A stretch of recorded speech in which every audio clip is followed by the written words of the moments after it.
Voice of Tamil viewers. காரைக்குடியில் தளபதி விஜய் அவர்கள் பிரச்சாரம் பண்ணுறதுக்கும் ரோட் ஷோ பண்ணுறதுக்கும் போயிருந்தார். ரோட் ஷோ ரொம்ப நல்லபடியாக சிறப்பாக நடந்தது. பயங்கரமான வரவேற்பை காரைக்குடி மக்கள் தளபதி விஜய் அவர்களுக்கு கொடுத்துருந்தாங்க. வழிநடுக அவர் போகிற இடம் எல்லாமே வந்துட்டு அவ்வளோ கூட்டம். லைவ் பார்த்த எல்லாருக்குமே வந்துட்டு தெரிஞ்சிருக்கும். ஆனால் அவர் பேச முடியாமல் போயிடுச்சு. அதுக்கு ரீசன் என்ன அப்படின்னு பார்த்தோம்னா, காவல்துறையினர் அவருக்கு கொடுத்த பெர்மிஷன் எப்போனா 12:30 மணிலேருந்து 2 மணி வரைக்கும் தான் அவருக்கு பிரச்சாரம் பண்ணுறதுக்கு பெர்மிஷன் அப்படின்றத கொடுத்துருந்தாங்க. ரோட் ஷோ அப்படின்றது அவர் வர டைம்லையும் திரும்ப ரிட்டர்ன் போகிற டைம்லையும் ரோட் ஷோ வந்துட்டு பண்ணிக்கலாம் அப்படின்றதுக்கு பெர்மிஷன் கொடுத்துருந்தாங்க. ஆனால் அவர் மதுரை ஏர்போர்ட்டில் போய் இறங்கி அங்கேருந்து தான் காரைக்குடியை நோக்கி பிரச்சார வாகனத்தில் வராரு நம்ம தளபதி. ஸோ அந்த பிரச்சாரம் நடக்கக்கூடிய இடத்துக்கு சேர்றதுக்குள்ள காலதாமதம் அப்படின்றது ஆயிடுச்சு. 2 மணி ஆயிடுச்சு. ஸோ அதனால் பேச முடியல அவரால். அதை தாண்டி அவர் நின்று அங்கே பேசியிருந்தாரு அப்படின்னா பிரச்சனைகள் ஏற்படுறதுக்கும், காலதாமதத்தினால பேசுனதுனால அவருக்கு அடுத்தடுத்த பிரச்சாரங்களுக்கு பெர்மிஷன் கிடைக்காம போகிறதுக்கும் வாய்ப்புகள் நிறைய இருக்குது. அதுக்குன்னே ஏகப்பட்ட கேஸ் போடுவாங்க. இன்னும் எலெக்ஷனுக்கு 13 நாட்கள் தான் இருக்கக்கூடிய நிலைமையில் அந்த ரிஸ்க் கொஞ்சம் விபரீதமாக முடிகிறதுக்கான வாய்ப்புகள் இருக்குது. ஸோ அதனால் அவர் பேசாமல் அங்கே இருக்கக்கூடிய மக்கள் முன்னாடி கையசைச்சிட்டு அப்படியே திரும்ப ரிட்டர்ன் போயிட்டார். உங்கள் எல்லாருக்குமே தெரியும் ஏன் காலதாமதம் ஏற்பட்டது அப்படின்றது. லைவ் பார்த்த எல்லாருக்குமே தெரிஞ்சிருக்கும். எக்கச்சக்கமான கூட்டம் வந்தது. அந்த மதுரை ஏர்போர்ட்லேருந்து இறங்கி அவர் காரைக்குடியை நோக்கி சேர்றதுக்குள்ள அவ்வளோ கூட்டம். எப்பவும் போல ஏகப்பட்ட கிஃப்ட் தளபதிக்கு கொடுத்துட்டே இருந்தாங்க. அது மட்டும் இல்லாமல் திருநெல்வேலியில் மலர்லாம் ஃபுல்லாக பூவெல்லாம் தூவி அவரை வரவேற்றாங்க இல்லையா, அதே மாதிரி இங்கே காரைக்குடி மக்களும் அவருடைய வாகனத்து மேலே அவர் நிற்கும் போது அவ்வளோ பூ தூக்கி வீசிட்டே இருக்காங்க. அவ்வளோ ஒரு வரவேற்பு தளபதிக்கு கிடச்சிருந்தது. அவருடைய அந்த பிரச்சார வாகனம் இருக்கு இல்லையா, அந்த வாகனத்துக்கு முன்னாடி கண்ணாடி இருக்கும்ல, அது ஃபுல்லாக பூவாக இருக்குது. அந்த அளவுக்கு பூ தூவி அவரை ஒரு பயங்கரமான வரவேற்பு தளபதிக்கு கொடுத்துருந்தாங்க. அதே போல் தளபதியும் ரிட்டன் கீழே இருக்கக்கூடிய தொண்டர்கள் மேலே பூவை தூவி அவருடைய மகிழ்ச்சியை வெளிப்படுத்தியிருந்தாரு. வழக்கம் போல எக்கச்சக்கமான கிஃப்ட்டை தளபதிக்கு எடுத்து கொடுத்துட்டே இருந்தாங்க. ஃப்ரேமு அவ்வளோ ஃப்ரேம் வந்துச்சு. இந்நேரத்துக்கு அவருடைய பிரச்சார வாகனம் பார்த்தோம் அப்படின்னா உள்ள ஃபுல்லாக ஃப்ரேமாலேயே நிரம்பி இருக்கும். அந்த அளவுக்கு அவ்வளோ ஃப்ரேமை தூக்கி கொடுத்துட்டே இருக்கிறாங்க. தளபதியும் கொஞ்சம் கூட சலிக்காமல், முகம் சுளிக்காமல் தொண்டர்கள் கொடுக்கக்கூடிய ஒரு கிஃப்டையும் வாங்கி வாங்கி வாங்கி வாங்கி வச்சுட்டே இருந்தார். கொஞ்சம் கூட அவர் முக சுளிக்கலை, வேணான்னு சொல்லலை, எதுவுமே சொல்லலை, வாங்கிட்டே இருந்தார் வழிநடுக போகிற வழியிலலாம். அதில் இந்த வாட்டி தொண்டர்கள் கொடுத்ததில் 2 ஃப்ரேம் முக்கியமான ஃப்ரேமாக இருந்தது. என்ன அப்படின்னா, அதாவது எல்லாருக்கும் தெரியக்கூடிய ஒரு ஃப்ரேமாக இருந்தது. தளபதி அவர்களும் அதை அந்த ஃப்ரேமை வாங்கி எல்லார்கிட்டையுமே காமிச்சார். அது என்ன ஃப்ரேம்னா, தலையும் தளபதியும் இருக்கிற மாதிரி, அஜித் அவர்களும் விஜய் அவர்களும் இருக்கிற மாதிரி ஒரு ஃபோட்டோ ஃப்ரேமை ஒரு தொண்டர் கொடுத்துருந்தாங்க. நல்லா பெருசாக ஃப்ரேம் போட்டு. அதே மாதிரி இன்னொரு இதில் தலையும் தளபதியும், அதாவது தோனி அவர்களும் விஜயும் இருக்கிற மாதிரி இன்னொரு ஃப்ரேமையும் கொடுத்துருந்தாங்க. ஸோ 2 ஃப்ரேமையும் ஒன்றா வச்சு தளபதி அவர்கள் அங்கே இருக்கக்கூடிய தொண்டர்களுக்கு காமிச்சிருந்தாரு. அதே போல் செயின் போடுறாங்க. அதுக்கப்புறம் சாப்பிட்றதுக்கு பார்த்தோம் அப்படின்னா அன்னாசி பழம், ஜூஸு, வாட்டர் பாட்டில் எக்கச்சக்கமாக கொடுத்துட்டே இருக்கிறாங்க. அதாவது நம்மக்கிட்ட இருக்கிற பொருளை தளபதிக்கு கொடுத்துடணும்ப்பா எப்படியாவது அப்படின்னு சொல்லிட்டு கொடுத்துட்டே இருக்கிறாங்க. அதுலேயும் பார்த்தோம் அப்படின்னா ஒரு பெண் தொண்டர் பார்த்தோம் அப்படின்னா மரக்கண்ணெல்லாம் கொடுத்தாங்க. அப்படியே போயிட்டு இருக்க வழியில தளபதி பார்த்துட்டாரு. ஸோ நின்று அவங்க கிட்ட அந்த மரக்கண்ணையும் வாங்கிட்டு தான் அதுக்கப்புறம் வேனில் மூவ் பண்ணியே போனார். இதுக்கு முன்னாடி பார்த்தோம் அப்படின்னா திருநெல்வேலிக்கு தளபதி அவர்கள் போகும்போதுமே அங்கேயுமே செயின் போட்டாங்க. ஸோ இங்கேயுமே ஒரு நபர் தளபதிக்கு செயின் கொடுத்தாரு. அதை வாங்கி அப்போவே அவரோட கழுத்தில் போட்டு அந்த தொண்டர் முன்னாடி காமிச்சிருந்தாரு. அதுதான் தளபதி. அதுக்கப்புறம் இன்னொரு சம்பவம் நடந்தது. என்னன்னா, தளபதி அவர்கள் காரைக்குடி நோக்கி அவருடைய பிரச்சார வாகனத்தில் இருக்கிறாரு. சுற்றி போலீஸாருடைய ஜீப் இருக்குது. நல்ல ஒரு பாதுகாப்பு ஏற்பாடுகள் போலீஸ் இந்த தடவையும் கொடுத்துருந்தாங்க. அவங்களுக்கு கண்டிப்பாக சல்யூட் கொடுத்தே ஆகணும். சுற்றி நிறைய காவல்துறையை நம்மளால பார்க்க முடிஞ்சது. நல்ல பயங்கரமான ஒரு பாதுகாப்பு கொடுத்துருந்தாங்க. ஸோ அப்படி தளபதி அவர்கள் மதுரை ஏர்போர்ட்டில் இறங்கி காரைக்குடி நோக்கி இருக்கும்போது வர வழியில் பார்த்தோம் அப்படின்னா சுற்றி 2 சைட்லையுமே டிஎம்கேவோட கொடி ஃபுல்லாக வச்சிருக்கிறாங்க. அந்த கொடிக்கு நடுவில் நம்ம தளபதி கெத்தா அப்படியே வண்டியில் இருந்தாரு. அந்த சீன் ரொம்ப மாசாக இருந்தது. நீங்களும் அந்த காட்சியை பார்த்துருப்பீங்க அப்படின்னு நினைக்கிறேன். அடுத்ததாக இன்னொரு நிகழ்வும் நடந்தது. என்ன அப்படின்னா, எல்லாருக்குமே கண்டிப்பாக ஆச்சரியமாக இருந்திருக்கும். அதே சமயத்தில் ஒரு சைடு பயமாகவுமே இருந்திருக்கும். என்னன்னா, தளபதி பிரச்சார வாகனத்தில் அப்படியே ரோட் ஷோ பண்ணிகிட்டே இருக்கிறாரு. சுற்றி அவ்வளோ பேர், யாருமே கொஞ்சம் கூட எதிர்பார்க்காதப்ப டக்குன்னு என்ன பண்ணிட்டாரு அப்படின்னா, அந்த பிரச்சார வாகனத்தை விட்டு இறங்கி சைக்கிள் எங்கேருந்து வந்ததுன்னே தெரியல, டக்குன்னு சைக்கிளில் வந்துட்டு ஓட்ட ஆரம்பிச்சிட்டாரு. அவ்வளோ கூட்டம், கொஞ்சம் கூட மூவ் பண்ண முடியல. அதுலேயும் கொஞ்சம் தூரம் வரைக்கும் மூவ் பண்ணி வந்தார். அதை பார்க்கும்போது ஒரு சைடு சந்தோஷமாக இருந்தாலும் இன்னொரு சைடு பார்த்தோம் அப்படின்னா பயமாகவும் பதட்டமாகவும் இருந்தது. ஏன் அப்படின்னா அவ்வளோ கூட்டம், எல்லாரும் ஃபுல்லாக நெருங்கி வராங்க. அதுலேயுமே தளபதி அவர்கள் கொஞ்சம் ஸ்லிப்பாகி ஒரு தடுமாற்றமும் அந்த இடத்துல ஏற்பட்டுச்சு. அதுக்கப்புறம் பாதுகாவலர்கள் அவரை பிடிச்சு அதுக்கப்புறம் பிரச்சார வாகனத்தில் திரும்பவுமே தளபதி வந்து ஏறிட்டார். அடுத்ததாக பார்த்தோம் அப்படின்னா ரொம்பவே முக்கியமான விஷயம், எல்லாருக்குமே தெரியும், ஜனநாயகன் படத்தை லீக் பண்ணி வச்சுருக்கானுங்க. அதாவது ஏப்ரல் 9 நைட்டு தான் இந்த படத்தோட சில சீன்ஸை வந்துட்டு ரிலீஸ் பண்ணுறாங்க. ஒரு 5 நிமிஷத்துக்கு ஃபைட் சீன் இருக்கிற மாதிரி, கிளைமேக்ஸ் சீன் இருக்கிற மாதிரி இந்த சீனை வந்துட்டு லீக் பண்ணி விட்டுருக்கானுங்க. அதுக்கப்புறம் பார்த்தோம் அப்படின்னா இன்ட்ரோ சீனு, இன்டர்வல் கட்டு, அதுக்கப்புறம் கிளைமேக்ஸ்னு இது எல்லாத்தையுமே பிட்டாக வந்துட்டு ரிலீஸ் பண்ணி விட்டுருக்கானுங்க. அதுக்கப்புறம் போக போக பார்த்தோம் அப்படின்னா ஃபுல் படத்தையுமே வந்துட்டு லீக் பண்ணி வச்சுருக்காங்க. அதாவது ஒரு படம் வந்துட்டு ஃபுல்லாக எடுத்து ரிலீஸ் பண்ணுறாங்க அப்படின்னா அந்த படத்தில் ஏகப்பட்ட பேரோட உழைப்பு அப்படின்றது நிறைஞ்சிருக்கும், ஏகப்பட்ட பேரோட கனவு அப்படின்றது நிறைஞ்சிருக்கும். ஸோ இந்த மாதிரி ஒரு படத்தை வந்து ரிலீஸ் பண்ணுறதுக்கு முன்னாடியே திருட்டுத்தனமாக லீக் பண்ணுற ஒரு விஷயம் இருக்கு இல்லையா, அதை வந்துட்டு தளபதி அவர்கள் ஏற்கனவே ஒரு எக்ஸாம்பிள் சொல்லி பேசியிருக்கிறாரு. அதாவது என்ன சொல்லியிருக்காருன்னா, ஒரு படத்தை வந்துட்டு ரிலீஸ் ஆகிறதுக்கு முன்னாடியே சில சீன்ஸை எடுத்து திருட்டுத்தனமாக லீக் பண்ணுறாங்க இல்லையா, அது எதுக்கு சமம் தெரியுமா?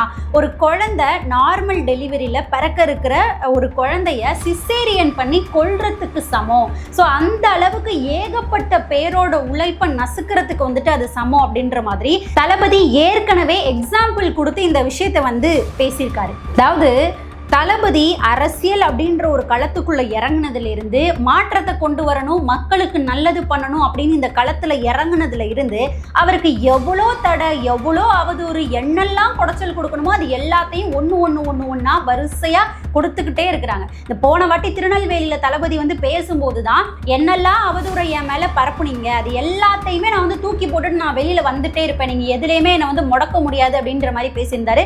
ஜனநாயகன் படத்தை பத்தியுமே வந்துட்டு பேசியிருந்தாரு. ஜனநாயகத்தை வந்து முடக்கிட்டா இந்த பையன் வந்து அப்செட் ஆயிடுவான்ப்பா அப்படின்னு நினைச்சாங்க, அதெல்லாம் வந்துட்டு நடக்காது அப்படின்ற மாதிரி போன வாட்டி தான் பேசிட்டு போனாரு. இந்த வாட்டி என்னன்னா, ஓ அப்படியா, இருங்க நாங்கள் வந்து படத்தையே லீக் பண்ணி விடுறோம் அப்படின்ற மாதிரி ஒரு குரூப் வந்து இந்த படத்தை வந்து லீக் பண்ணி விட்டுருக்காங்க. யாரை சொல்றேன் அப்படின்றது உங்களுக்கே தெரிஞ்சிருக்கும். இந்த இடத்துல இன்னும் அதாவது தாவேக்கா எது செஞ்சாலும் ஓ இப்படி செஞ்சுட்டாங்களா, இது தப்புப்பா, அது தப்புப்பா, தாவேக்கானாலே தப்புப்பா அப்படின்ற மாதிரி ஒரு கும்பல் ஒரு சைடு கொடி பிடிச்சிட்டு பேசிட்டு இருப்பாங்க இல்லையா, அவங்கெல்லாம் இப்போ என்ன சொல்லிட்டு இருக்கிறாங்கன்னா, இந்த வேலையை பண்ணினதே வந்துட்டு தாவேக்கா தான், தாவேக்கா டீம் தான் வந்து இந்த படத்தை வந்து லீக் பண்ணி விட்டுருக்குறாங்க, இதை வச்சு அரசியல் பண்ணணும் அப்படின்றதுக்காக லீக் பண்ணி வச்சிருக்கிறாங்க அப்படின்ற மாதிரி ஒரு சைடு அவங்க எல்லாருமே வழக்கம் போல பேச ஆரம்பிச்சிட்டாங்க. அதாவது இந்த மாதிரி பேசுறவங்க எல்லாரும் நல்ல ஒரு விஷயத்தை தெரிஞ்சுக்கோங்க, இப்ப தமிழக அரசியல் களம் இருக்கிற விதமே வந்துட்டு வேற. எங்க தளபதி வந்து பிரச்சாரம் பண்ண ஆரம்பிச்சிட்டாரு, மக்கள் வந்துட்டு ஏகபோகமான வரவேற்பை வந்து அவருக்கு கொடுத்துக்கிட்டே இருக்கிறாங்க. இந்த படத்தை ரிலீஸ் பண்ணி அதன் மூலமா ஒரு இம்பாக்டை கொடுத்து அதன் மூலியமா வாக்கு வாங்கணுன்ற அவசியம் வந்து இப்போ எங்களுக்கு கிடையவே கிடையாது. அதாவது தேர்தலுக்கு முன்னாடி இந்த படத்தை ரிலீஸ் பண்ணணும் அப்படின்னு தளபதியும் நினைச்சாங்க, படக்குழுமே வந்து நினைச்சாங்க. அதாவது தளபதியோட கடைசி படம் அது, படத்தெல்லாம் விட்டுட்டு அரசியலுக்குள்ள அவர் முழுமையா வந்துட்டாரு. ஸோ தேர்தலுக்கு முன்னாடி அந்த படம் ரிலீஸ் ஆகணும் அப்படின்னு நினைச்சாரு. அதே போல அரசியல் ரீதியான ஒரு படம் என்னெல்லாம் மக்கள் கிட்ட கொண்டு போய் சேர்க்கணும், என்னெல்லாம் மக்கள் கிட்ட சொல்லணும்னு அவர் நினைச்சாரோ அது எல்லாமே நிறைந்திருக்கக்கூடிய ஒரு படம் தான் ஜனநாயகன். ஸோ அந்த படத்தை தேர்தலை சந்திக்கிறதுக்கு முன்னாடியே அந்த படத்தை ரிலீஸ் பண்ணணும் அப்படின்னு நினைச்சாரு. ஆனால் அந்த படத்தையும் ரிலீஸ் பண்ண விடாம ஏகப்பட்ட முட்டுக்கட்டைகளை போட்டு ஏகப்பட்ட தடைகளை போட்டு என்னென்னமோ பண்ணினாங்க. கடைசி வரைக்கும் படக்குழுவும் தளபதியும் எவ்வளவோ ட்ரை பண்ணி பார்த்தாங்க, ஆனால் முடியல. அதுக்குள்ள தேர்தல் டேட்டே வந்து அறிவிச்சிட்டாங்க. சரி இருக்கட்டும், தேர்தல் முடிஞ்சு படத்தை வந்துட்டு ரிலீஸ் பண்ணிக்கலாம் அப்படின்னு சொல்லி அதை அப்படியே ஓரங்கட்டி வச்சாச்சு. களம் வேற மாதிரி வந்து இப்போ மாறி போயிட்டு இருக்குது. ஸோ அந்த டைம்ல வந்து நின்றுக்கிட்டு இல்லை இதை தாவேக்காதான்ப்பா பிளான் பண்ணி விட்டுருக்குறாங்க அப்படின்ற மாதிரி ஒரு கும்பல் இந்த சைடு கொடியை பிடிச்சி பேசிட்டு இருக்கிறாங்க. அதாவது இன்னொரு விஷயமும் சொல்கிறேன், அப்படி ஒருவேளை தளபதி எலெக்ஷனுக்கு முன்னாடி இந்த படத்தை ரிலீஸ் பண்ணணும் அப்படின்னு நினச்சிருந்தா இந்த மாதிரி ஒரு பிரிண்ட், அதாவது யாரோ உட்காந்து பார்க்குற மாதிரி அதை பின்னாடிலேருந்து ஒரு மோசமான பிரிண்ட்ல எடுத்து போட்டிருக்கிறாங்க, இந்த மாதிரி ரிலீஸ் பண்ணணுன்ற அவசியம் வந்துட்டு அவருக்கு கிடையாது. அவர் நினச்சிருந்தா அவருடைய யூடியூப் சேனல்லையே படத்தை வந்துட்டு ரிலீஸ் பண்ணிட்டு போயிருக்கலாம். அப்படி இல்லைனா ஓடிடியில் கூட அந்த படத்தை வந்துட்டு அவர் ரிலீஸ் பண்ணிட்டு போயிருக்கலாம். சென்சார் சர்டிஃபிகேட்லாம் அதுக்கு தேவையே கிடையாது. நல்ல பிரிண்ட்லேயே, அதாவது தேர்தலுக்கு முன்னாடி அவர் ரிலீஸ் பண்ணணும்னு நினச்சிருந்தா நல்ல பிரிண்ட்லேயே அவர் யூடியூப்ல அவர் அஃபிஷியலாக போட்டுட்டே போயிருப்பார். ஸோ அது வந்து எங்களுக்கு தேவையே கிடையாது, அதன் மூலியமா மக்கள்கிட்ட வாக்கு சேகரிக்கணுன்ற அவசியம் கிடையாது. இப்போ களம் முற்றிலும் மாறி போயிட்டு இருக்குது. தயவு செஞ்சு அதை தெரிஞ்சுக்கிட்டு பேசுங்க. 500 கோடி ரூபாய் பணம் போட்டு படத்தை வந்துட்டு எடுத்திருக்கிறாங்க. ஏகப்பட்ட பேரோட உழைப்பு அடங்கியிருக்குது. அந்த உழைப்பை இந்த மாதிரி லீக் பண்ணி கொச்சையான விஷயங்களை பண்ணிட்டு இருக்கிறாங்க இல்லையா? உண்மையா யார் பண்ணிட்டு இருக்கிறாங்களோ அவங்களை எதிர்த்து இந்த கொடியை பிடிச்சி பேசுறவங்க எல்லாரும் பேசுங்க. அதாவது இன்னொரு முக்கியமான விஷயத்தை இந்த இடத்துல சொல்லியே ஆகணும்.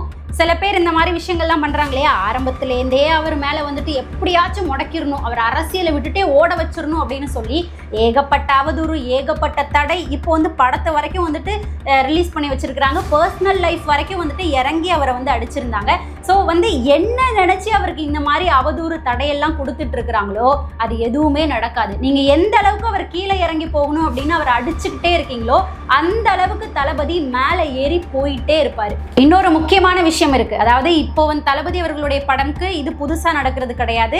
தலைவா படத்துக்கு என்னெல்லாம் லீக் பண்ணி எப்படிலாம் பண்ணாங்க அப்படின்றது நம்ம எல்லாருக்குமே வந்துட்டு தெரியும். ஸோ அப்பவுமே அந்த படம் தியேட்டர்ல ரிலீஸ் ஆனதுக்கு அப்புறம் பயங்கர பிளாக் பஸ்டர் அடிச்சிச்சு. எதிர்பார்த்ததை விட அதிகமான வசூல் அடிச்சது.